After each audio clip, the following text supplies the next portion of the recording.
Hello and welcome to the channel ALC official. आज का topic है इलास्टिसिटी ऑफ डिमांड। देखते हैं क्या क्या है इस चैप्टर के अंदर। बहुत ही इंपॉर्टेंट चैप्टर है exams point of view micro economics से, और ये काफी मिलता जुलता है थ्योरी ऑफ डिमांड चैप्टर से। इसमें हल्का फुल्का चेंजेस है, बाकी बहुत सेम है। उतना ज्यादा एफर्ट की आपको जरूरत नहीं पड़ेगा। ये वीडियो देखने के बाद आपको काफी आसान लगने वाला है। चलिए शुरू करते हैं। तो इलास्टिसिटी ऑफ डिमांड का मतलब होता है change in the demand due to change in the factor, जो हम थ्योरी ऑफ डिमांड के अंदर भी पढ़ा था। Change in the demand due to change in the factor के बारे में, चेंज इन द प्राइस, वहां पे प्राइस था। लॉ ऑफ डिमांड के अंदर हमने पढ़ा था। तो यहां पे फर्क सिर्फ इतना है, percentage change in the demand. Okay, percentage change in the demand due to percentage change in the factors, that is called elasticity of demand। मतलब कितना ज्यादा डिमांड के अंदर परसेंटेज चेंज हो रहा है, किस वजह से? परसेंटेज फैक्टर्स के अंदर कितने परसेंटेज चेंज होने की वजह से। Okay, let me repeat. कितना ज्यादा डिमांड में चेंज आ रहा है, परसेंटेज में कितना परसेंटेज डिमांड में चेंज हो रहा है, फैक्टर्स के कितने परसेंटेज में चेंजेस आने की वजह से। So this is what elasticity of demand is.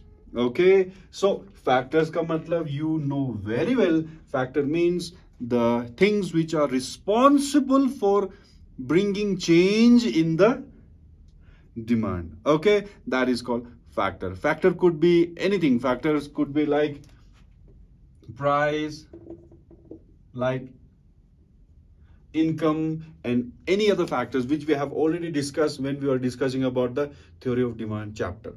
Okay, तो यहां पे चैप्टर का नाम ही है प्राइस इलास्टिसिटी ऑफ डिमांड। तो यहां पे फैक्टर्स के बदले में आप देख सकते हैं, इस पर्टिकुलर चैप्टर की वजह से आप रख सकते हैं price elasticity of demand means percentage change in the demand due to percentage change in the price of the commodity, that is called price elasticity of demand. Quite simple, तो समझ में आया होगा। इसके बदले में अगर इनकम इलास्टिसिटी ऑफ डिमांड आएगा तो आपने लिखना है percentage change in the demand due to percentage change in the income. Okay, so that is called income elasticity of demand, or maybe due to substitute goods, due to complementary goods, or due to any other factors। तो वहां पे उस नाम से आप उसको लिख सकते हैं। ओके, तो इसको आप डायग्राम के थ्रू भी आप समझ सकते हैं। तो बेसिकली इलास्टिसिटी ऑफ डिमांड को आप 5 अलग अलग फॉर्म्स में डिस्क्राइब कर सकते हैं। Different, you can say different levels of elasticity of demand, या different forms of elasticity of demand, या different situations of elasticity of demand. उसमें से सबसे पहला है elastic demand situation. Elastic demand. Okay, elastic demand का मतलब है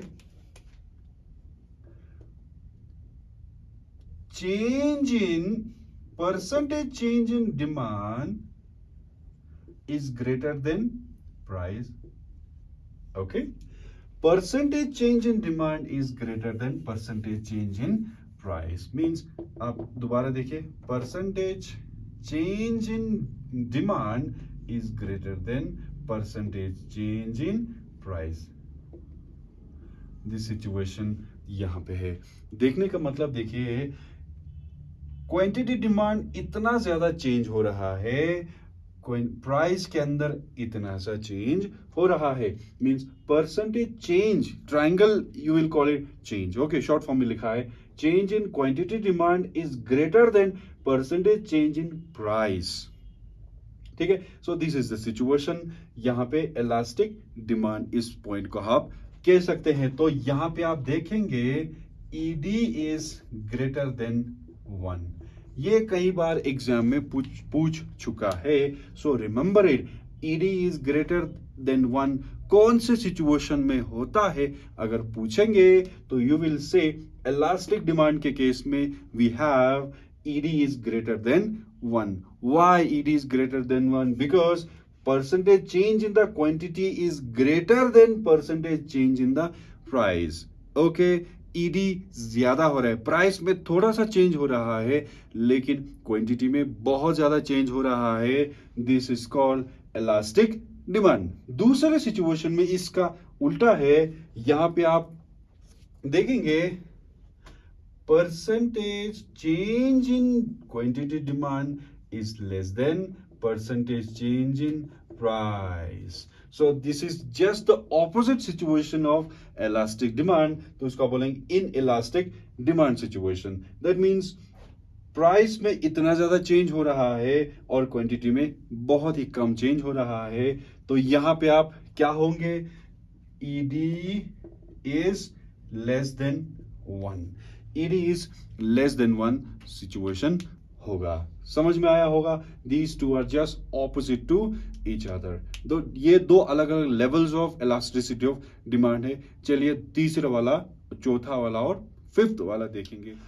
थर्ड वाली है unitary elastic demand. Unitary means equal. Unitary का मतलब होता है इक्वल. यहां पे देखिए percentage change in the price is equal to percentage change in the quantity. So we see percentage change in the quantity demand is equal to percentage change in the price. So this is the situation of unitary elastic demand. So यहाँ पे ED क्या होता है?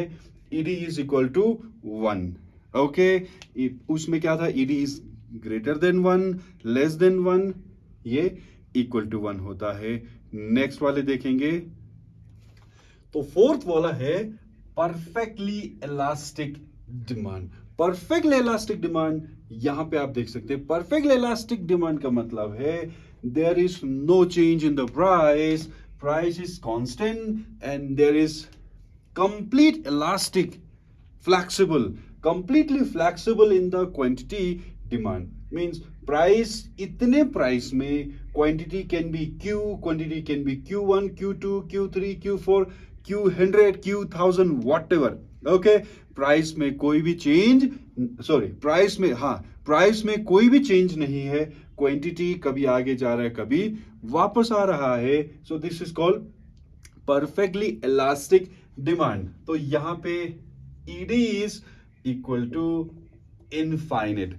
ED is equal to infinite आप कह सकते हैं. Infinite का मतलब होता है लिमिटलेस या अनलिमिट. मींस कभी कभी कम होगा, कभी ज्यादा होगा. Price is constant, quantity is आगे जा रहा है, पीछे आ रहा है, वो कीप मूविंग.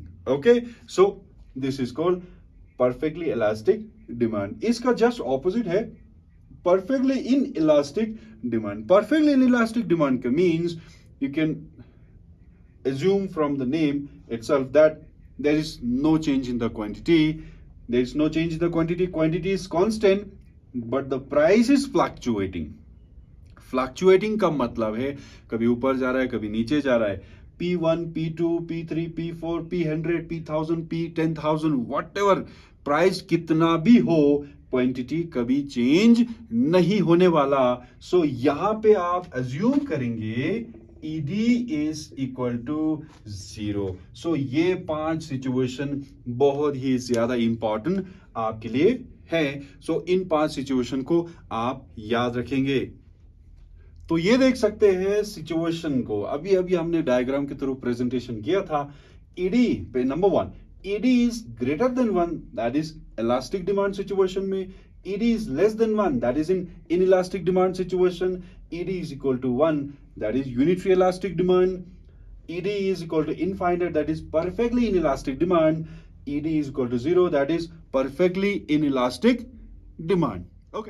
Okay, तो ये था प्राइस इलास्टिसिटी ऑफ डिमांड का जो मेन क्रक्स जो बोलेंगे उसको अभी हमने डिस्कस कर लिया. आई होप आपको समझ में आया होगा. नेक्स्ट वीडियो में हम उसके आधा पोर्शन करेंगे जो अभी मैंने थोड़ा देर पहले भी बोला था. तो यहाँ तक अगर आपको समझ में आया है, वीडियो आपको समझ में आ रहा है, पसंद आ रहा है, तो please do subscribe the channel and like the video and you can share it also. And इससे हमें बहुत ज़्यादा मोटिवेशन मिलता है और आगे कंटिन्यू करने में काफ़ी मदद मिल रहा है. तो पिछले वीडियोस में काफ़ी ठीक ठाक व्यूज़ आया है तो आप इसी तरह सपोर्ट कीजिए। हम अगले वीडियो में बहुत ही जल्द मिलेंगे। तब तक आप प्रैक्टिस करते रहिए और thank you for watching once again. Bye bye and take very good care of yourself.